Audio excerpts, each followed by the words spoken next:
Okay, guys, we are live. So for those listening at home, welcome to the Dungeon Musings YouTube channel. My name is Kevin Madison, and I'll be your friendly fate weaver today, because today we are carrying on with our ongoing adventure of playing Ryan Vernier's outstanding Gothic Fantasy RPG, Blackbirds. And with me today are the stars of our Blackbirds adventure, The Truth in Ashes. I'll go the order I've got you guys on the screen here. Why don't you tell us who you are and who you're playing? First up, we've got Andrew. Hi everyone, I'm Andrew and I'm playing Tagwin Aids, a human Elklander on the path of craft and expertise. Very nice. Next up is Will. Hi, I'm Will. I'm playing Nald of Sorry. He is a human Cathian of the path of charm and manipulation. Very nice. And last, but certainly not least, is George. Hey everybody, I'm George. I am playing Lignir. I've been pronouncing it differently, I realized. So I'm going to have to pick one. So what would we say is the appropriate pronunciation if we're going with a... With Thule? I mean... Nordic. Yeah, I don't know. Lignir, I think, is the... Let's go with Lignir. Yeah. What have you been saying otherwise? Yeah.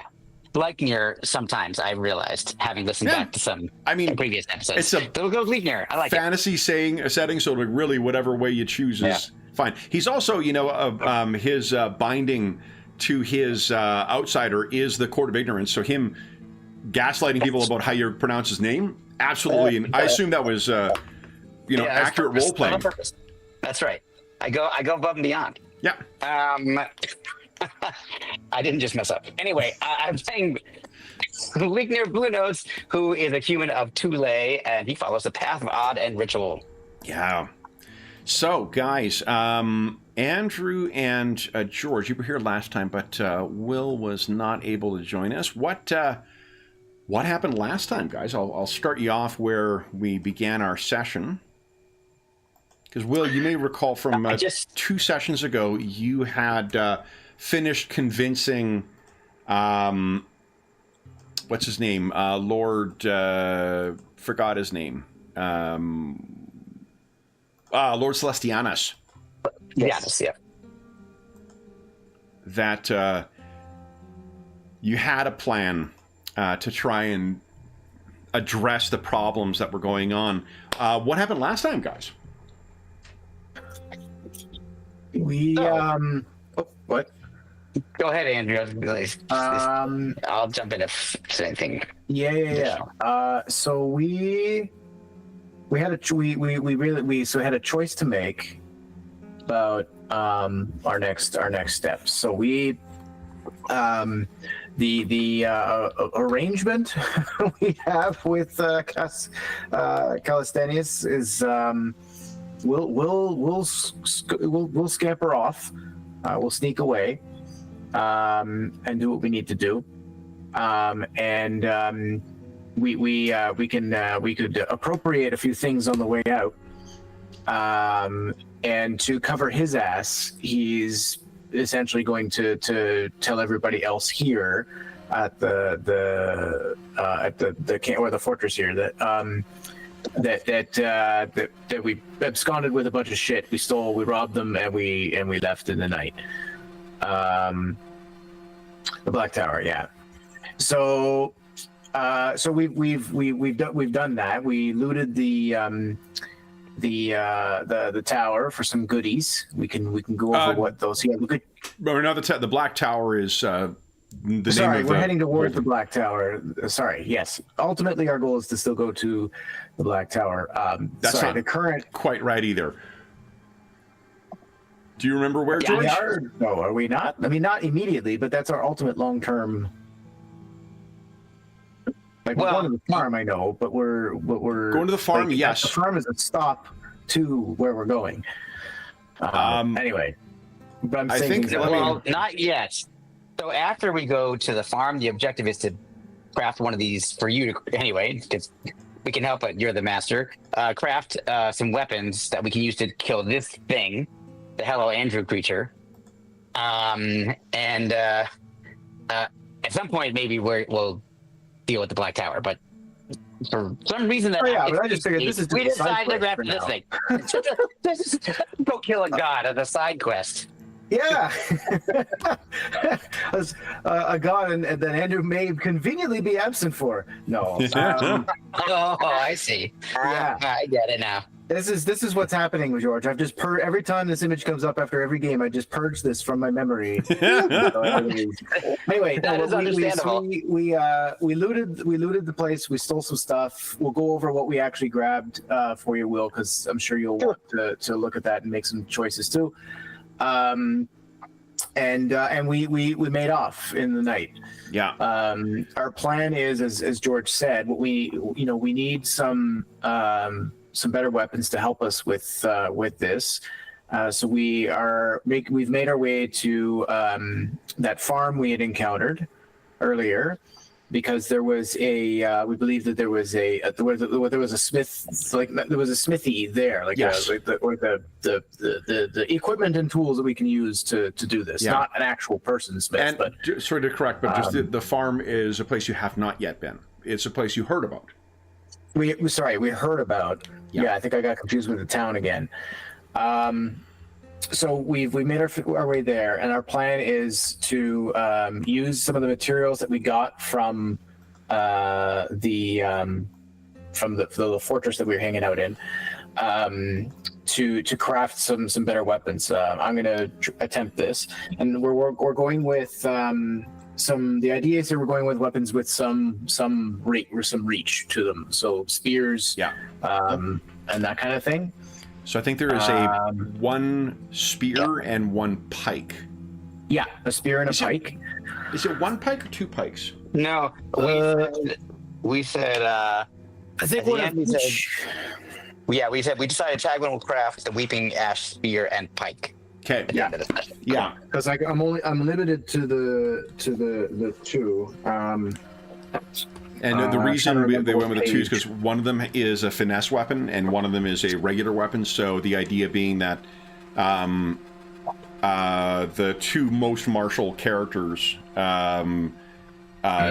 Dave's character and Jeff's character, so Emrys and Kenyon, each will have one of those things, and then everybody else will be able to also interact. But these will act as bane weapons against that thing. Jesus Christ. I'm looking through this freaking book, right? Because I don't sit here and I haven't sat and read through cover to cover, because goodness gracious, I don't have time for that. But so I'm looking up, I'm trying to find the weapon lists again. Yep. And then I randomly just find this shit. Yeah. Yep. It's good stuff. God damn. Injected into my veins. What the fuck is that? Yeah, amazing. Totally. Oh man. Yeah, the riffs. Forget it. I'm not looking up the weapons. Someone else can. All right, don't worry about it. Well, here's what I'll add in a couple of things. One about that, for Will's benefit, is that we spent a lot of time going through the options of what Tagwin could craft, and it was based on the patron level essentially, plus her ability. So as we went through all the various different options of we can get 3 of these or 2 of this and 1 of that, whatever, this was what we spent almost the whole session kind of going through all this and what would be the most effective and give us the greatest chance of actually defeating this creature. And that's how we landed on the spear and the pike as being the 2 best options given the resources that we had. I remember the last session I played. I remember us talking about a spear or something. Yeah, we ended thinking we were going to do 1 spear. Something that would help with that, or if we just figured it out. But yeah, I do remember a spear. I think we had at least one hero who needs to flip for fate, by the way. That's me. So that's what I'm just going to say. I think Tagwin spent her fate as well because she wanted to help with the to get the extra bit or extra success on the what do you call it, on the bargain roll or whatever it was to acquire. No, that was me. That was you. Okay. Did you not spend your fate? Yeah. I rolled a secret. I spent a fate point in order to make sure to acquire the materials to craft a Weeping Ash weapon. I rolled a critical success, and we got extra supplies. Okay. Yeah, we were originally going to go with me because I'm the actual smith, and I can brag a bit about my reputation. But we realized that Leknir perhaps is perhaps better suited to that task. I.e., it's an easier role for him. Yes, I mean, it still uses your ability as a starting point. So, you definitely are the ones who Oh, so would Open the I have door. lost the fate anyway through that? Well, it was Which because is fine. I'm happy to flip for it. he talked about you. No, but I don't remember. For some reason, I thought you had spent your fate as well too. But if you've got it recorded on your character sheet, then that's fine. It's still there, so I didn't click it off. So either I'm a dirty, rotten cheater, or or I forgot, or I didn't use it. It'll come back to you one way or the other. And Naldo, I think, do you have to flip for fate as well, or do you have your fate point? The last, Me? yeah, I don't remember. I don't think you I spent haven't yours. used it. You have No, I not. still have mine. Okay. It's still on my character. Then Lecter, go ahead and flip a coin. Tell us whether you got your fate is back or not. And I'm going to pick heads, as to be the flower. Okay. And just to put this all in context, last session I had to flip for fate, and I made it, and I got it back, and I immediately spent it. Yeah. So even if I get it, it doesn't mean it's going to last very long. So here we go. Yeah. Nope. Oh. Yeah. All right. So Lecter has. That lines up with what the ending cliffhanger was. When we finally arrived at that farm, which is kind of midway between Ramble Cross and the Black Tower, if I have that correct. That's right. Yeah. Yep. And so as we were going, I started sensing that like this thickening of the odd. Yeah. The closer we got to it. In fact, I suffered 4 levels of peril. Yeah, it's Lecter did not do well, I think, on your let's see. It's somewhere up here. I'd like that would be there it is. your toughest. The last stretch of the journey was particularly difficult on Lecter. That actually might have been where your fate went, because you I think you would have passed. Oh no, you didn't. 28 was you've got quite a high peril threshold. So, all right, then where we are arriving. I guess Naldo first. Do you have any questions about what's happened here, or? No, I don't think so. I remember us talking about going to the Smith back at the farm. I do remember us discussing that. So. Okay. So then, where you guys have arrived is this is shortly after the sun has set, and some of your colleagues are quite exhausted. Now, one of the things we've been doing is because we have been allowing folks to get a rekindling when other players get rekindling, the downside is you also have to make a toughness check when you're coming in as people have completed a travel. So, Naldo, would you give us either a toughness or a survival check against a difficulty of standard, please? All right. I'm sure toughness sucks. Now, help where I can find them both. Toughness is under brawn, under the main tab. Okay, I see toughness, and then there's survival. So 43, yeah. So I'm going to go with survival. Survival, you got it. And that's what difficulty, Kevin? Standard difficulty, please. Standard, all right. All righty then. You want to fortune that? Yeah, let's fortune it. Let's see what happens. There we go. Get that misfortune bank going. No. Oh, all righty then. All right. So let's see here.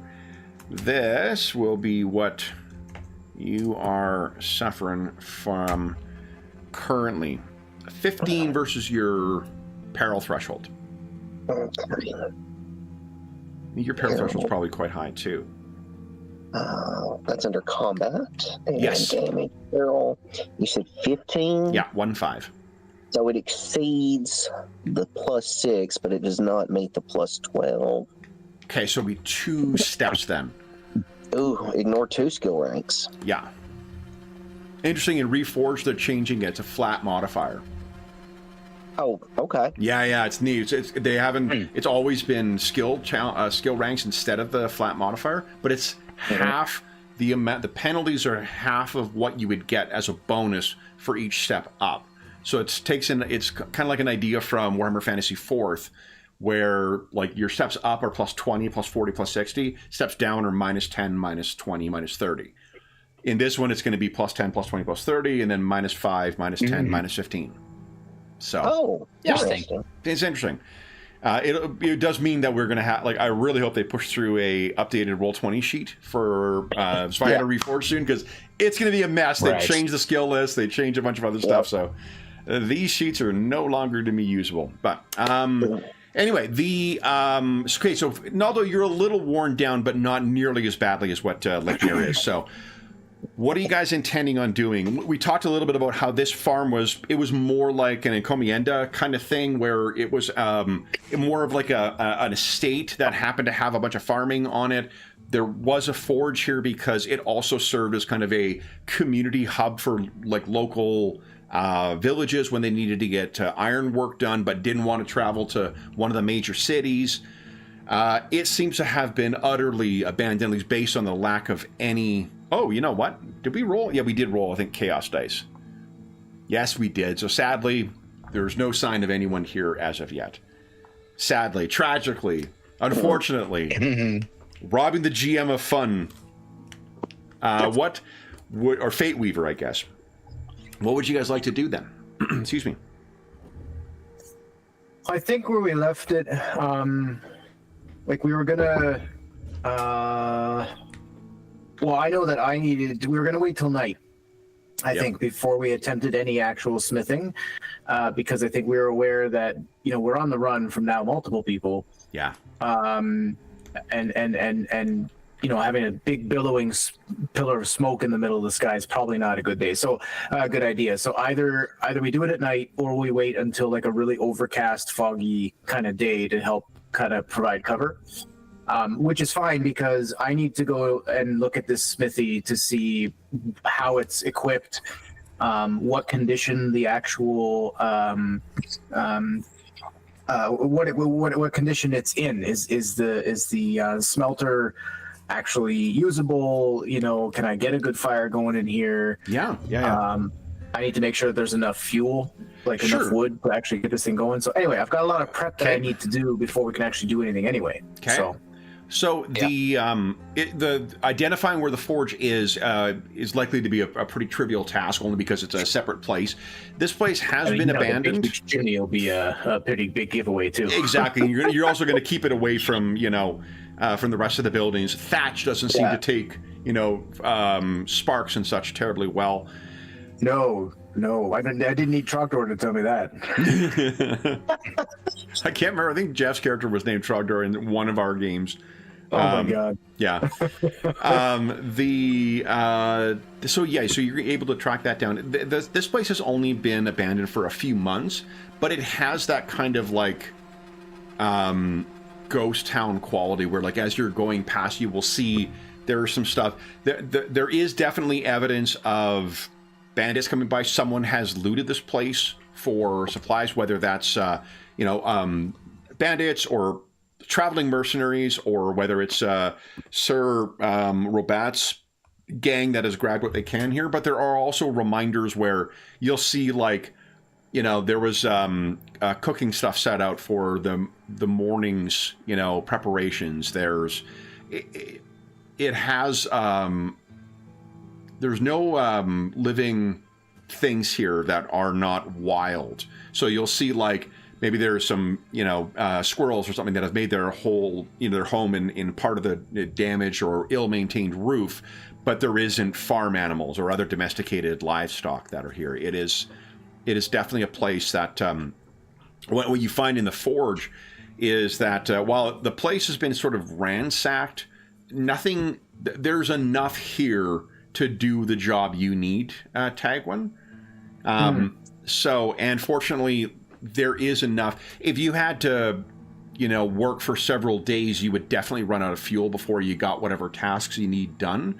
But whoever has carried off, the coal or whatever it is they're using,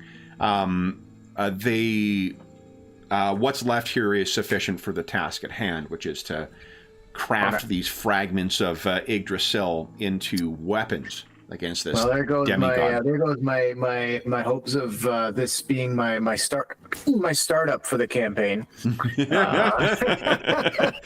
I mean, fuel can always be topped up here. It's a matter of getting more. It's just that someone either has carried off or they weren't stocked. Definitely, like, some of the supplies are gone. Like, you know, you fortunately have your own supplies with you that you brought when you left, but like tongs and hammers and whatnot, anything that could be carried off as made of metal that could probably be sold for something or smelted down and made into something else, that shit's been carried off. Right. I mean, that's fine. I wouldn't use anything but my own hammer and tongs anyway. Absolutely. Oh yeah. I assume Tagwin is the one who puts her own cue down on the table and begins assembling it. So I thought of. Yeah. Yeah. Okay. Well, that's a good sign. So I guess, you know, in the interest of time, we don't need to play everything out, but I'll get going immediately trying to set up the smithy. First priority was like, I'll start the fire now because it's going to take hours to get hot enough.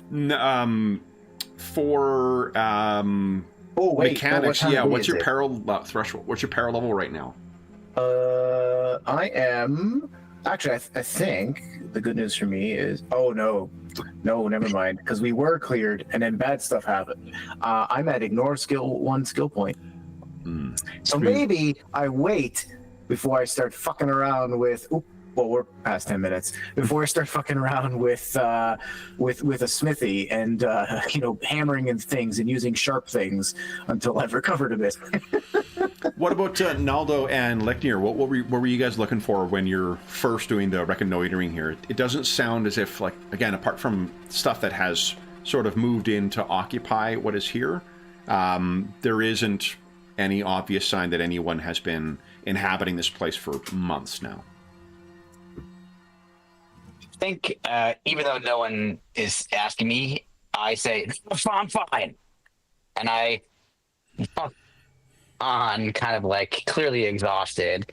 And what I'm actually searching for is to see if this feeling of the odd kind of growing stronger around me and like kind of capturing me in molasses or something gets, stronger and like go into the Comienda, and like, or if there's a source of it, or if it all sort of just feels relatively the same and it's just blanketing the area. Like, gives me the idea that there's not a source causing this. Are you thinking of tapping into the odd to make use of a vitiation, or are you thinking of just like looking around and snooping? I thought I'd start by looking around to see if I see anything that looked ritualistic or reminded me of the odd in some way or something. You can hear the rattling of Scrivianus's satchel of scrolls. Even though you can't see him, he's there watching.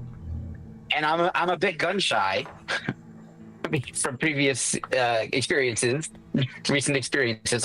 So I trying to cast a vitiation right now would probably be potentially dangerous. He does tend to whisper to you in your weakness, your weaker hours, for sure. I think I can do it. No, I think I got it. Okay. No. Okay. So why don't you do this? I'll just look around. I'm assuming you're taking time to do this as well. So why don't you give us a? Yeah, I think so. Give us a routine scrutinize check, please.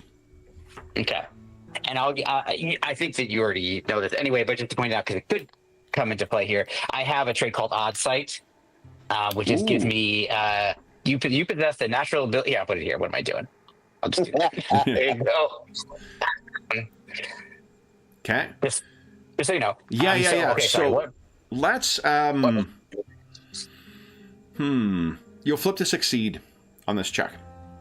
Okay, cool. And what routine check am I actually making? Scrutinize at routine. Scrutinize, yeah. Okay. Routine. Okay. Critical success. Look at that. All right. So as you're going along, having laid eyes on this thing, I think that one thing that you would be particularly mindful of, and Naldo, I think like academically you would be aware of this, knowing that you can bargain with outsiders as well, but you don't inhabit the odd. You don't pass it through you the way that Licknir does. So Licknir, one of the things you'd be aware of is that the others, not to undercut or underplay the impact of encountering this thing but this thing that you encountered, imagine odd, like a pool of liquid or a pool of water. And the passing of a small thing, you know, a salmon or a trout or something like that through the water, it moves through it, leaving very little ripples or disturbances or whatnot, which means it has less of an impact on those things that are around. You compare that to the movement of something that has, however small, like to call it a fragment is overly generous, but how do you measure a fragment of an infinitesimally powerful thing like a god? What's a fragment of a god mean? It means like a whale passing through that liquid, where there are ripples that go out that leave you distorted and combobulated and changed. And as such, the ripples of that are almost hitting you like waves. So as you are looking around here, you can almost see back through time the signs of that thing greedily chasing people and smashing through windows, grabbing them out and consuming them. There are footprints that you are seeing. There are, and Naldo, if you're, keeping an eye out for other things, your rapier in hand, he sort of is staggering back from this stuff, mud-covered giant mitt that braced itself on a building as it stood up to chase after someone on a roof. You can see that too, the little clod of earth there in your mind, Lickner. You can almost see it as it happened. So you have no doubt that what has passed through here and continues to have that, the wake of some terrible, I know a whale's not a fish, but some terrible fish. I'm intentionally using an anachronistic mistaxonomy of whales, but that's what you're feeling here. Is there is this rippled effect. That thing was here, and I think it was in retrospect too, that cabin that you were at before. Yeah, that's the feeling you felt there. It was more time had passed, so the ripples were less pronounced. Yeah. But this thing has been going around snatching people. Right. So I think that obviously that happens in, probably split second essentially, but I think what we're seeing is him, like walking around and like kind of reaching out with his sixth sense. And suddenly at one point, it seems like he's very calm and still, but suddenly like, it's like he's getting hit. Because he is, in a way, like these visceral sensations, those flashbacks, like, those super fast cuts that like are disorienting, like, and it's like, and then he kind of like backs away and like takes a rest, but now he like gained this insight, even though it's also, trouble, putting it all together and realizing the extent and the fact that like he already sensed this, like, I don't know, days ago at this point, I guess. And now they're about to confront it. And they're getting closer, and they're not even in its presence, and this is what he's feeling, just from a ripple. Yeah. I mean, he's overwhelmed, and he's going to just say he needs a minute. Eventually, he's going to fill in Tagwin and Naldo, but he needs a moment to, like... But he points out, to Naldo, like, where he was looking, and just says, I think, let me pass through here. What do you make of all this? Well, I mean, because of that... trait I have, which really only matters when the thing is close. I mean, but I'm sure he can definitely kind of understand what Leichner's going through. Absolutely. And you can, the connection that you have established to it by grabbing that little bit of, afterbirth, you can tell precisely what he's describing is exactly that. You just have a feeling of certainty in your gut. So that's what wiped everybody out here. So after doing a full kind of look around in here, you two, Naldo and Lickner, you see no further sign of any, any people who are living here. You also can pick, there is, excuse me, there would be like staff quarters to live in. There's probably a gamesman cabin that's not far off and near the edge of the property, and there is the main house you could sleep in. there's a set, if you don't feel like sleeping in a bed, there is the stable that you could have slept in. So there's a couple of options. There is a barn here as well too, in the loft. It may not be the most comfortable place, but you got a bunch of options for places of where to bed down. And it's around when you finish it, you come back, and Tagwin has finished sort of doing everything, and you can see she's already, if we can build on what you said before, Andrew, like maybe you're starting to get shit ready. Like your character may be one of those folks who, like, you don't realize how tired you are until you kind of stop and you're like, Jesus Christ, like how long have I been working? So you may be like getting things ready to go off, and as you guys come in, Tagwin's got, maybe there's a hanging lantern that is now lit and illuminating her face, but you can see in the light she's, got a bit of a tanned complexion to her, but she's probably chalk white at this point too, with exhaustion, like big black bags under her eyes, just not realizing, but she's got that spark of kind of, the craftsperson ready to go to work, whether that's being lent from just the work ahead or the magical nature of these weeping ash fragments that you've got, or the urgency of the task before you. But you guys all come in, and Tagwin, you can see that both Licknir and Naldo are looking weary from the road too, but Licknir also has a trapped animal wildness in his eye, even more so than what you've seen before. So you can all recognize that you have all been through the ringer on this. Yeah.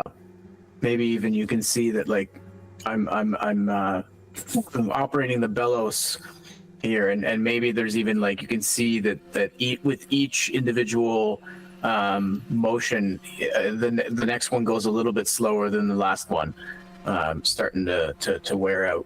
Mm-hmm. So you've done a full survey of the place, Licknir. You've put your finger on what has been setting you at odd. Hey. Yeah, boom. Thanks, everybody. Boom, Madison. Next week. And you've assessed the condition of the forge. What would you guys like to do? Well, I don't know about you, but I need a rest. I was going to say we need a fire and we need food. Yeah, I think. Actually, I retcon what I said, because obviously I'm not operating the bellows I'm not going to. Well, you may be testing the motion, right? Probably, yeah. But no, I agree. Everything here is in about as good a shape as I'm going to get it. But we need to rest a bit before I start this in earnest. But I can start a little fire. I might as well start it in the in the smelter, because I'm going to need that anyway, but I'll keep it like a little cook fire for now, just for our warmth.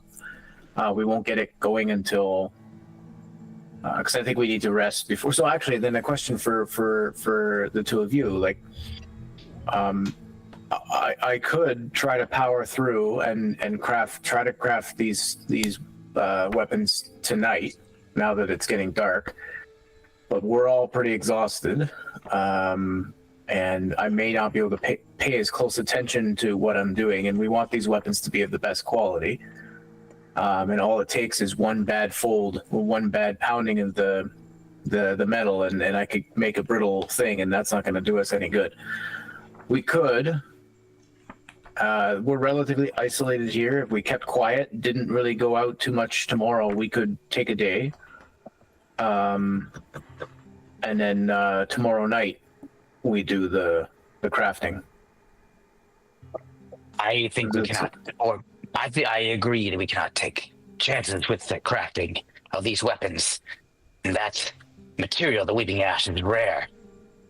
We cannot find any more than this. It must work properly. It's very important to have. I've essentially got one try to do this. I believe that fate wanted us to have these materials, have everything we needed. It paid for these. We got more than we even needed, more than we expected. We are meant to have them. We are meant to use them. Otherwise, fate would not have provided so much. I say we do what you suggested and take a day to rest, so we're all back up to our full potential. Okay. What say you, Naldo?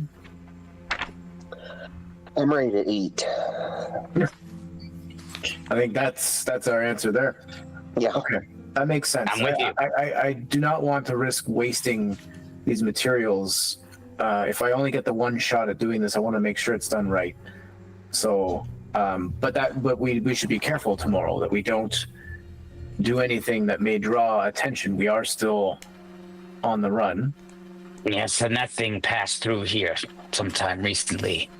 Yeah. Maybe near still. It may come again. It's got to have been months, right? This, like, what you've seen is... That's too soon. Yeah, fair enough. Yeah, I was gonna say, Naldo just looks over and he's like, "It's not in here." But that's good to know. So, but still, I still have that fear that, like, it's out there. It's somewhere in these woods. We don't know where. No place is really safe. So I agree. We're taking a chance, but it's worth it. And that's worth,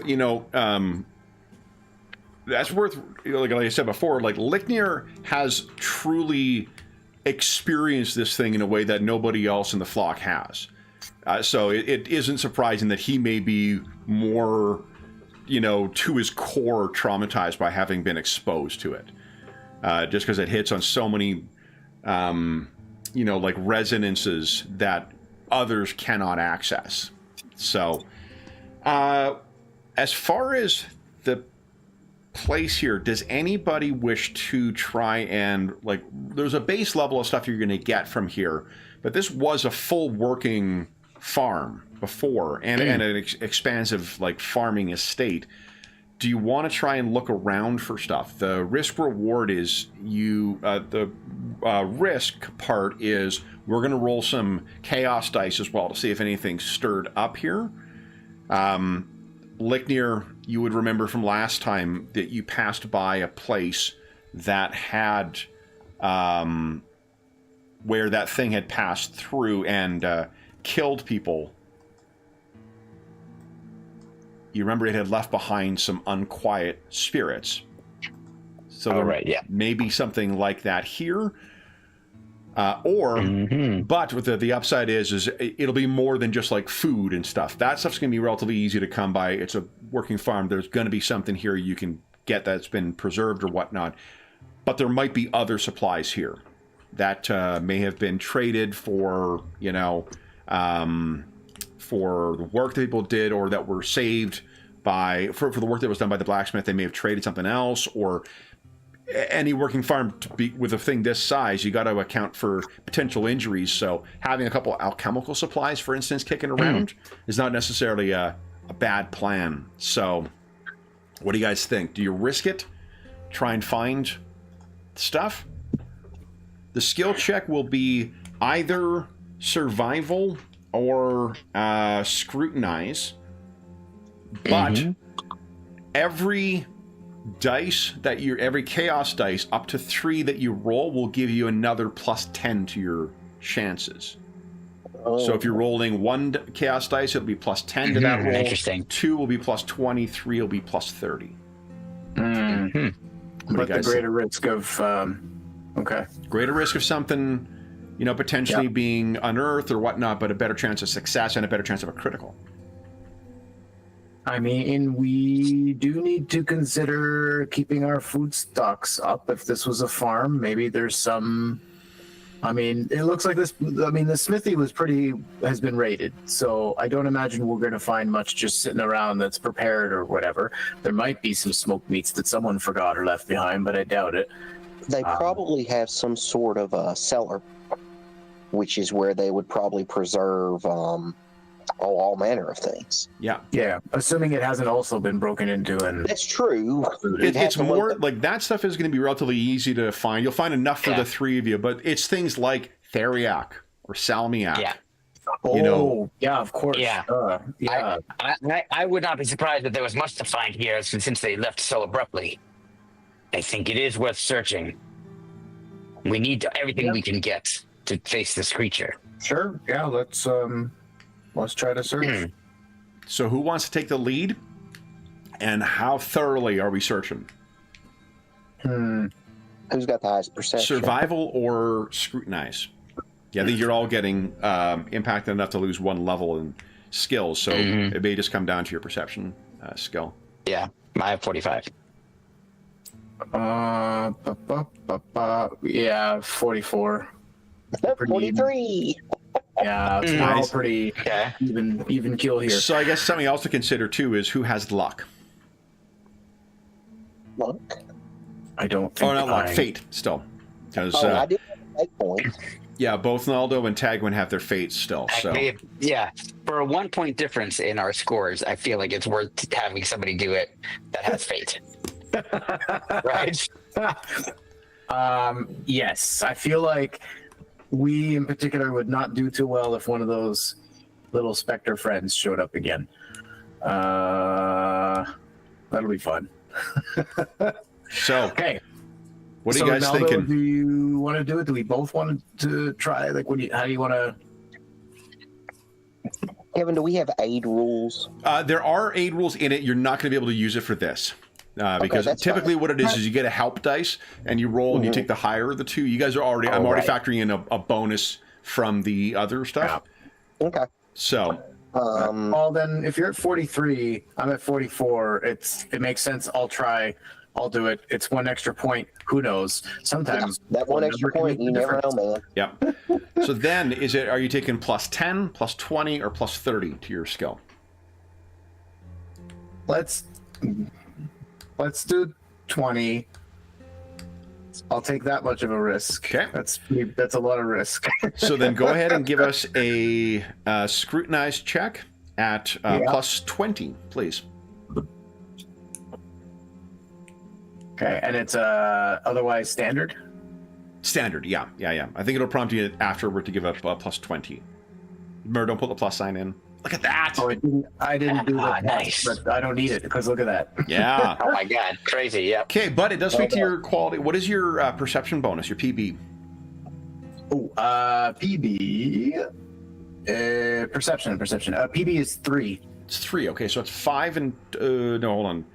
It's 2, 4, 7. 7 in total is what your degrees of success are. Now, Andrew, would you kindly roll 2 chaos dice for us? Yeah. Okay.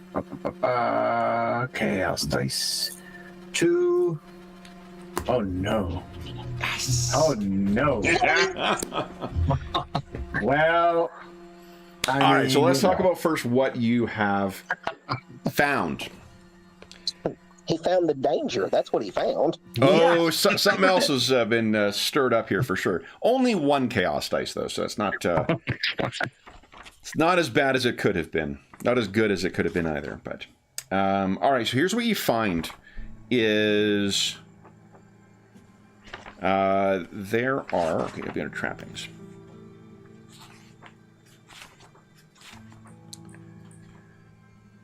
You do find. Let's see here.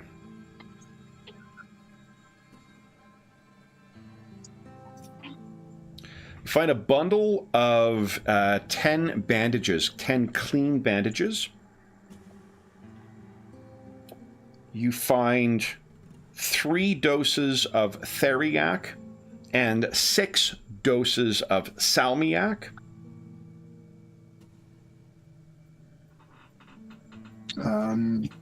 I'll record those ones. Okay. 3 theriac and 6 salmiac, you said? 3 theriac, Yes. 6 salmiac, 10 bandages, and you found 5 doses of devil's grass. Ooh, devil, okay. Devil grass will, when you're affected by it, you increase your peril threshold for 3 hours. It's kind of like chewing on a that's coca cool. leaf.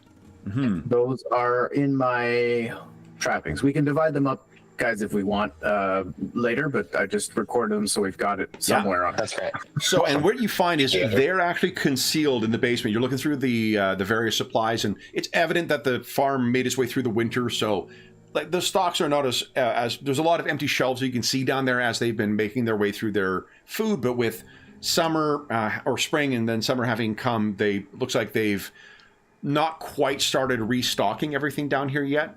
Ample amount of food left from those who have, rooted through this place. It's going to be an eclectic meal, I expect, because of what's left over. But careful looking around, Tag, when you find concealed behind, there is a stash of all of these medical supplies that have been in here. Something that they have, that it seems that the bandits have left behind. So you've got all this stuff to help with, you know, working those late hours in late summer as you're trying to get, you know, things done and whatnot. So, and it is down in there where, let me see here. I think we're going to have everybody, I'm assuming you guys were all kind of doing this together as you were getting ready. So why don't we have everybody go ahead and roll initiative as a reminder. Remember that you are just trying to beat the score of the adversary. And that adversary does not have a capital A. You guys are not fighting Lucifer today. Yeah. I have been looking at. It's a game I can't imagine that a lot of folks want to play, but it's the Aquara, I think it's called, or Akira. It's the Spanish medieval RPG based on BRP. It's kind of like a darker, more like Christian theology focused version of like Ars Magica. Gorgeous fucking game, but really? Extreme niche interest. It doesn't seem to be in print right now. What's the title of it, Kevin? Aquarre. Aquara, I think it's called. Okay, hold on. I didn't click my token. Like a dum-dum. Oh, that's okay. I can add... Oh, yeah, there, man. You can just adjust it back to my first roll. Oh, sure. That's there. You can do that. You can adjust that. I'm trying to find the picture here. Yeah. That's what I was looking at that during the break between when I finished up and when I started prepping for this. And so I've got the adversary in my mind because everything is sort of through that Christian theology lens for it. It's a very, very cool looking game, and it's got some nice meat on them bones for that BRP system. Too, so looks pretty good. But again, this is, if I thought Ars Magica was niche, this is the nichest of niche. This game existed, or is it a Kickstarter at this point? What? No, it existed. Like it's out. It's apparently. I never. Apparently, it's one of the most popular Spanish RPGs, and then it was kickstarted a few years back for what do you call it? For a print English translation. Oh, let me see. Yeah. Interesting. Yeah, it looks bypassed me. It looks cool. Me as well. It wasn't, it was James. James had mentioned it because he had talked about it before. He's a big fan of those like medieval crunchy, that and chivalry and sorcery were the two sort of like, more crunchy. You can get it on drive-through. You can get PDFs or print on demand. I won't read it in PDF. I think you need to, but yeah. Oh, who are you talking to? Like, I can't. Yeah. Reference PDF. Gotta have an actual physical book. Sorry, I'm trying to find. There was an English edition in 2018. There is a copy at Noble Knight, but it is their like custom-made wooden box version, and I'm not sure I want it that badly. So yeah, the art is amazing. It is. It looks really cool. And the wow, 4.9 it seems popular. I can't believe I never heard of it. I check it out. Yeah, so it's very cool thing. I don't know why I can't find the same thing. Oh, you know what? I'm a dummy because I think I think it's something I loaded in a previous game and forgot because I did a search for it, I think, last time and got what I... Okay, it's not that. It is...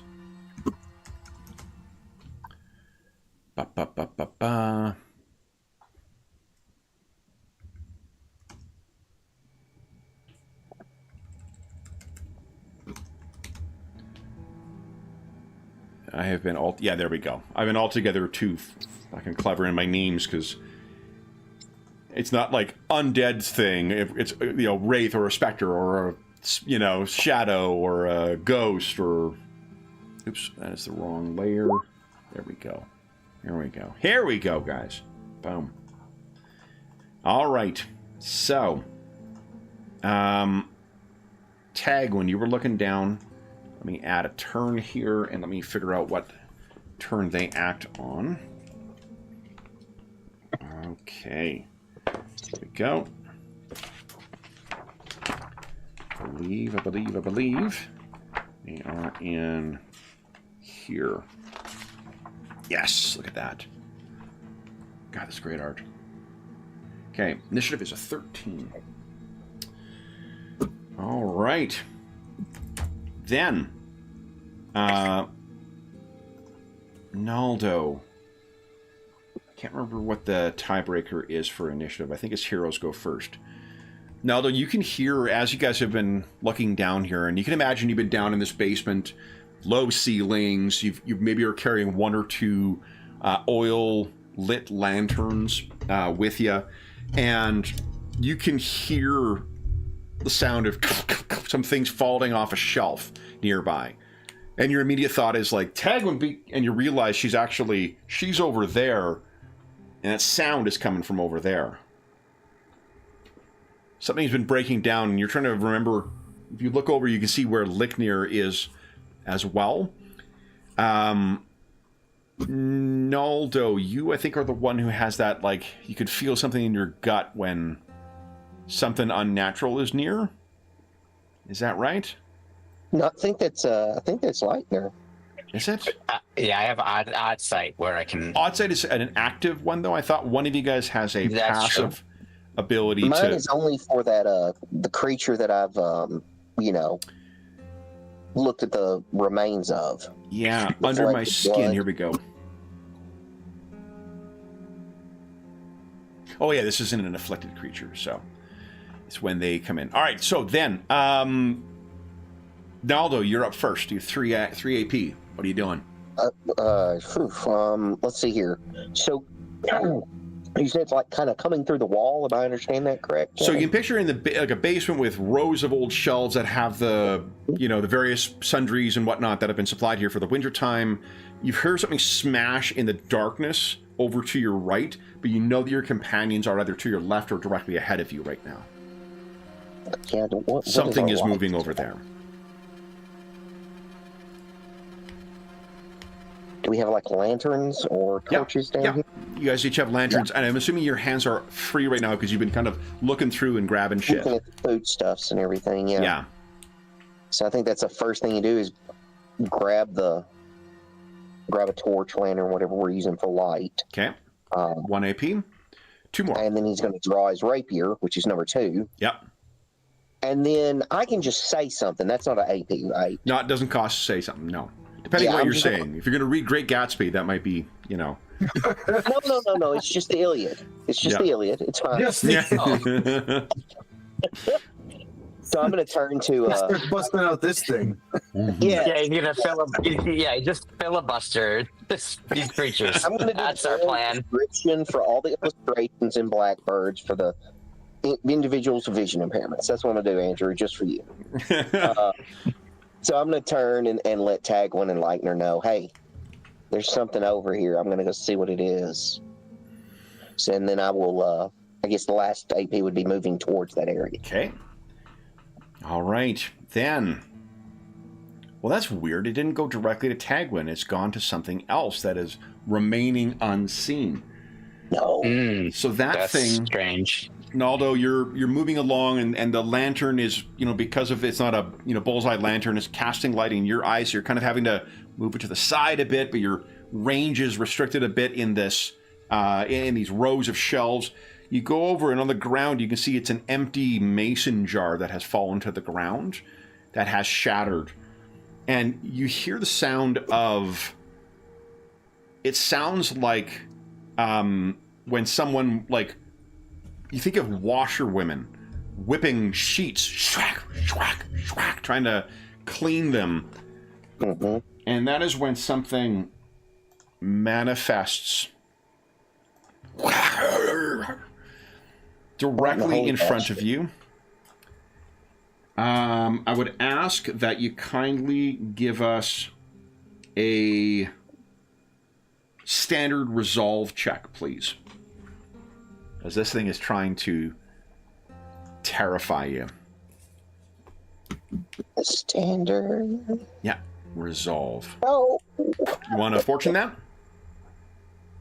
I can try. Yep. Do it. That would have cost me. Last time, but... It would have cost me one for misfortune to use this ability, so I'm just going to leave as is. Okay. Okay, and go ahead. Come on, big money. Let's see some green. Ah! Oh my God. All right, then. 8. Does that even exceed your peril threshold? It equals my peril. So you do go one more down. So And not that it really matters, but then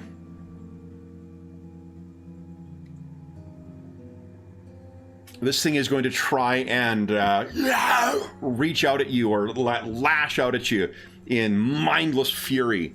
Now remember, you don't have to decide if you're defending until I hit or not, and you can spend a fortune to get 1 AP once per round. okay. Okay? So let me see if this thing hits first. I need that, and I need that.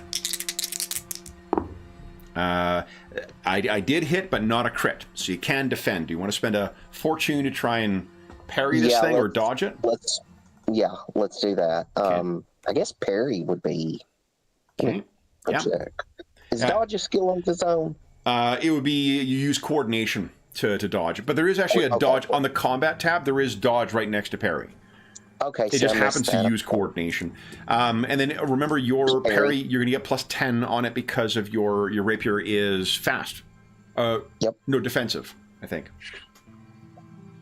Disarming fast finesse. Oh, so it's not, no, never mind. You get no bonus to parry. Okay. It means that it's minus 10 for their parry or defenses. Okay, so go ahead. All you need is a success here. Come on, big money. There you go! Nice! All right, so you batter this thing aside, and its turn is done. Tagwin, what are you doing? You can hear this distinctive sound of the same shades that manifested in that cabin. Yeah, I remember this. Okay, first AP will be taking out my spear. Yep. Second is going to be following Naldo to where the sound originated. Okay. You can see him engage with this thing. And we've still got some fortune. Yep. So if I need to parry, so maybe, I might just dive right in. Okay. I know I've done this before. I seem to recall, what's it called? Charge? Was it charge? I remember using a fate point to. You need to spend fortune so that your weapon can affect this creature. Yes. Oh, fortune, not fate. Okay. Not fate. No, just fortune. Right. Okay. So I will. It'll leave me open to attack, but I will do that. I will use because my spear is good. So yeah. Is it 1 point of fortune? It is 1 point of fortune, so you're good. Yep. You've drawn on that. Now you have 1 AP left, but to charge it would cost 2 AP, which means you have to spend another fortune to spend the 2 AP to charge in. You would get plus 10 to hit. Is that right? No, you would inflict 1d6 extra damage on a hit. But if now that I've spent the fortune point to kind of charge the spear, sorry, that's bad choice of words. If now that I've spent the fortune to give my spear the little bonus, yep, that doesn't roll over, right? That's a this turn thing. No, it's until the end of the encounter. Okay, so then maybe what I will do is I will actually, I'll pause here because that last AP could be used for a parry. Yep.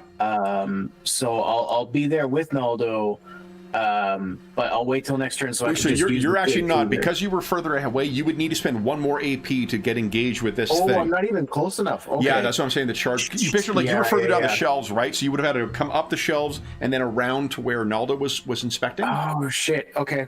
Then then there's no reason not to just go full hog on this. Then I'll use the last AP to charge. Okay, it would be last AP and 1 fortune because you need 2 and AP. 1 fortune. Got it. To charge and attack because there's no point in holding back at this point. Then. Hell yeah, go ahead. Yep. Now, spear. No, it costs 2 AP to do these things. That's for next turn. No, you're good because you spend a fortune to get the extra AP.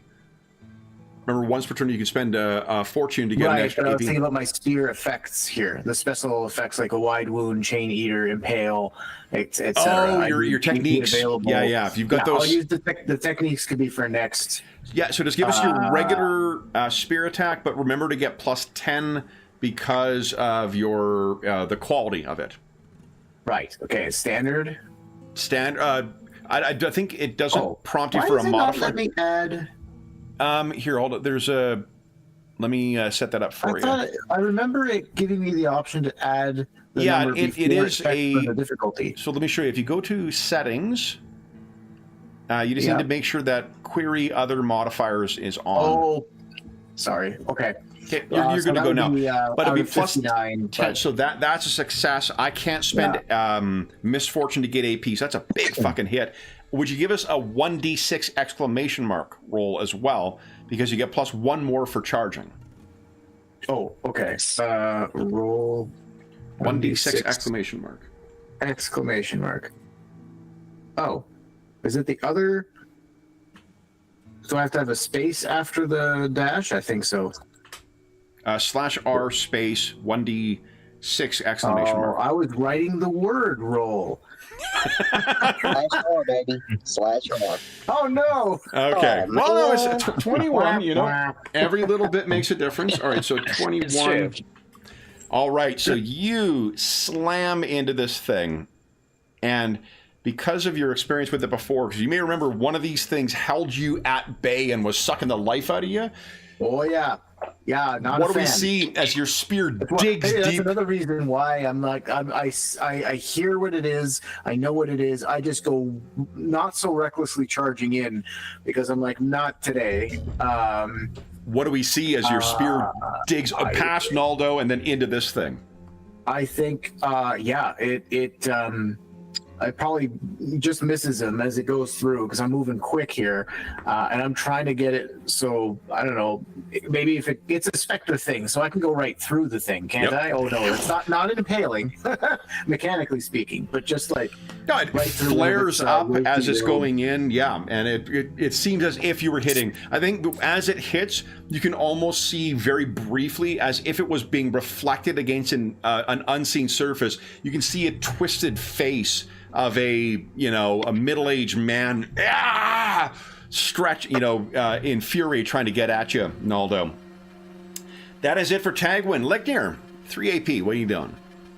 Okay, so first of all, like upon, seeing this entity, his eyes go wide. I mean, he's already on it, obviously on edge from all the experiences. And this is like the exact same thing, but like right here. Yeah.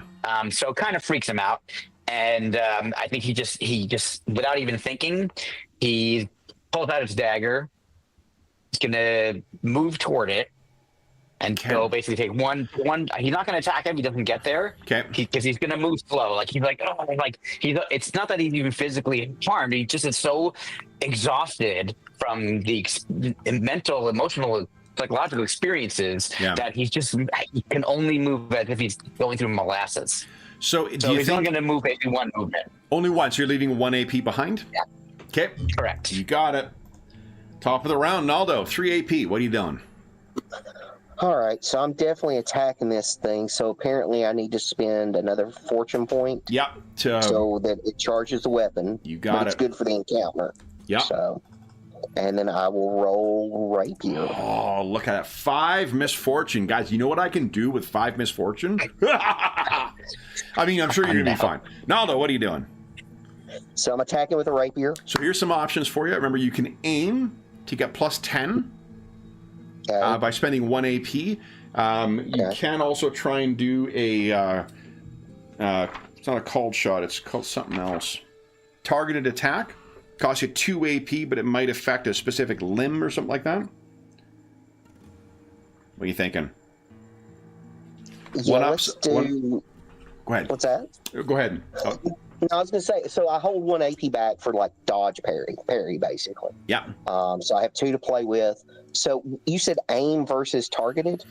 So targeted would, what it does is it does 1 extra dice of damage, costs 2 AP. You're declaring either arm, body, head, or leg, and what it imposes is either disarmed, wounded, disoriented, or prone. This thing is an immaterial spirit, so it may not be affected by some of those abilities, right, but it just is an option I wanted to mention. It also does 1d6 extra, 1d6 plus combat bonus, extra damage. But aim gives me a better chance to Aim just gives you hit. plus 10 to hit, and because you get plus 10, it would also give minus 10 to their defenses, if they have any. Yeah, let's do that. Okay, so go ahead and give us an attack. Yeah, and if you want the modifiers too, just make sure that under settings you've got query other modifiers in addition to query difficulty. When you said that, I had the 1, and I went and checked the other one. Okay, cool. Yeah, I thought I said them both, but I don't know if it unset them or what, but... go ahead whenever you're ready. And another modifier, just put in 10, right? 10, yeah. Yep. Yeah, put a plus sign. Look at that! Big hit! All right, so then... Oh, I know where they are. Go. There we go. 12. Ooh! So you cut into this thing, and it is further... Oops, it's suddenly getting a blue dot. What's going on here? There we go. There we go. It is very near discorporating, but not quite.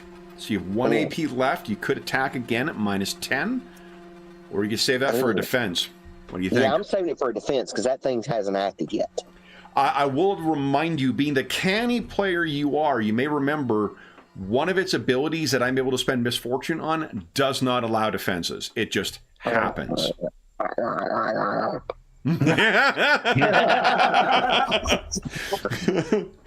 We've had about 5 years of playing regular Wednesday night sessions. I will point out it is Blackbirds that has prompted Will to actually snarl at me. Yes, the gnashing. That's amazing. The gnashing of teeth. All right, so hell yeah, hit or miss, whatever. So yeah, let's go ahead and try it one more. And you said that's going to be a minus 10, right? Minus 10 now, yeah. Go ahead. Come on, Naldo. Negative 10. Yeah, I think you're right. I think I used to have that on there. You want to fortune that? It's not a crit fail. It's what am I? Oh, it was 49, 39, so 40. So I don't know. That's a pretty big margin of failure. Even if I roll again, it's not going to be easy to get. And you've got plenty of doom already. I do have a lot of misfortune. Don't worry, you'll get it back real soon. Yeah, I think I'll just let that stand. You know, he kind of drove that rapier kind of right through the torso. Really, not so much like the heart, but more just like the gut. Yeah. And pulls it out and tries to swing again. That's kind of a slash, and where that first one kind of met some resistance, and there was pushback from it. That second one just whipped right through the thing. Licknir, you have 3 levels of peril right now, do you not? Yes, I'm at negative. Well, actually, I think I have more than that. Actually, hold on, let me go away. Because I'm at I'm at ignore 3 skill ranks. No, which dude. is do you have one before at the end. Do you have 3 levels of peril so far? Yes. Then guys. No. Rocks fall, everyone dies. We wake up on a ship. Not again. This thing, it flutters, and it seems to just slam, like as if it was caught in a typhoon. It slams into Naldo. And I mean that literally. Because it passes in it does not come out the other side.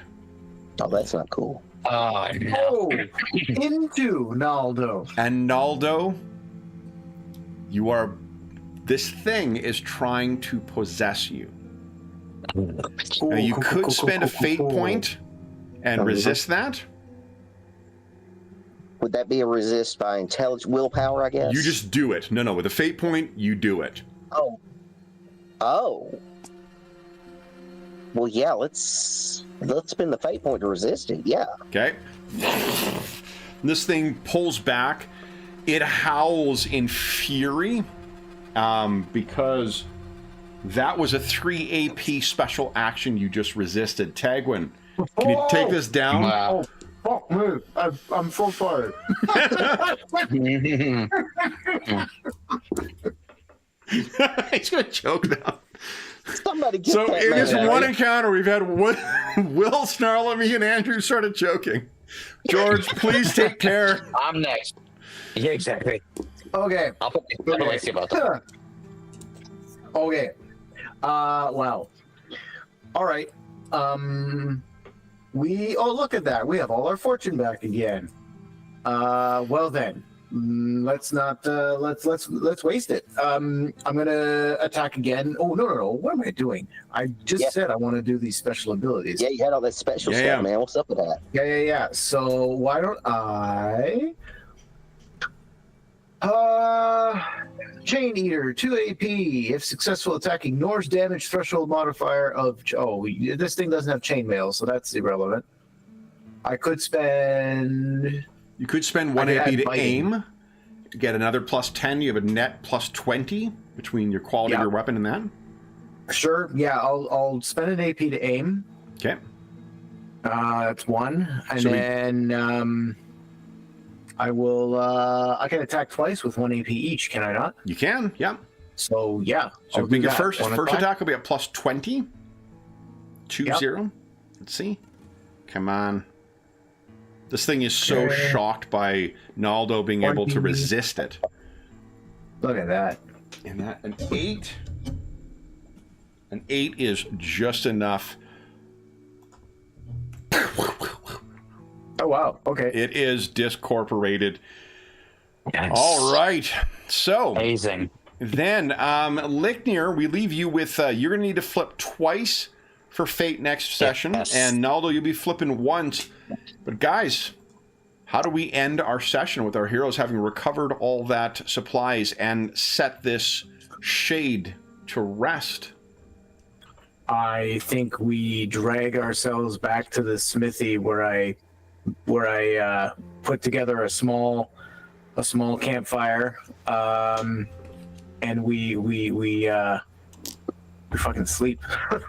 Yeah, exactly. We fucking sleep, yo.